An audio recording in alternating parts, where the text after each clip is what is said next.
Question toujours de Devana, décidément, elle était au taquet, merci pour ça. Ah bah ouais. Concernant Josh et Sarah, n'avez-vous pas ressenti... John John, hein. et Sarah Pardon Jonathan Matijas, je t'embrasse.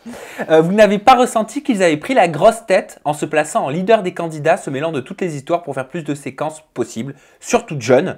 C'est ce qui en ressort à l'écran. Merci, selon Devana. Alors moi, je vais répondre en premier. Alors moi qui n'étais pas du tout habitué à la télé, c'est le premier ressenti que j'ai eu.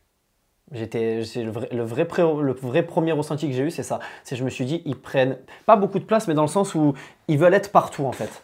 Enfin, pas Sarah, mais surtout John, au début, c'est ce que j'ai pensé. Mais au fur et à mesure du temps, en fait, j'ai compris un petit peu le fonctionnement. Et c'est vrai que même quand il venait vers moi, alors qu'on n'avait pas plus d'affinité que ça, à certains moments, plus tard dans l'aventure, parce qu'au début, c'est vrai que ça passait pas trop. On a vu que j'ai eu une petite altercation avec lui et tout ça, mais après, ça allait mieux.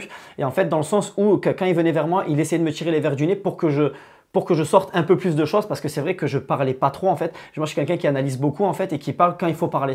Et c'est vrai que je donne pas trop mon avis sur les trucs. Et c'est vrai que, à des moments, John comme Sarah, en fait, ils m'ont expliqué, en gros, que voilà, il faut dire les choses. Tu es là pour dire les choses et tout ça. Tu n'es pas là pour rester dans ton coin. Et c'est vrai que moi, ça m'a beaucoup aidé à comprendre un petit peu que, oui, c'est ce qu'il faut faire aussi. Il faut dire ce qu'on ressent. Voilà, c'est comme ça, quoi. En fait, ce qui se passe, c'est qu'on est dans une maison où il y a beaucoup de candidats tout neufs, qui n'ont pas l'habitude à la télé. John et Sarah font partie des personnes qui ont le plus l'habitude. Et donc, du coup, qui ont tendance à prendre les choses un petit peu... À bras-le-corps. Ouais, voilà, qui vont un petit peu... mener un petit peu le groupe. On va pas se mentir, moi je l'ai vécu de l'intérieur. Des fois, par moment, il n'y aurait pas John et Sarah, on serait tous dans le canapé comme ça. Ouais, c'est possible. Ouais. S'ils lançaient pas un peu les trucs, ils venaient pas un peu nous chercher, nous trucs, parce que certains n'ont pas le réflexe. Et donc c'est bien qu'il y ait des gens comme ça. Après maintenant, s'il y en a qui ont l'impression d'être éteints parce qu'ils brillent trop, ça c'est un problème d'ego, en vrai. Si tu te bouges le cul, tu fais ton programme.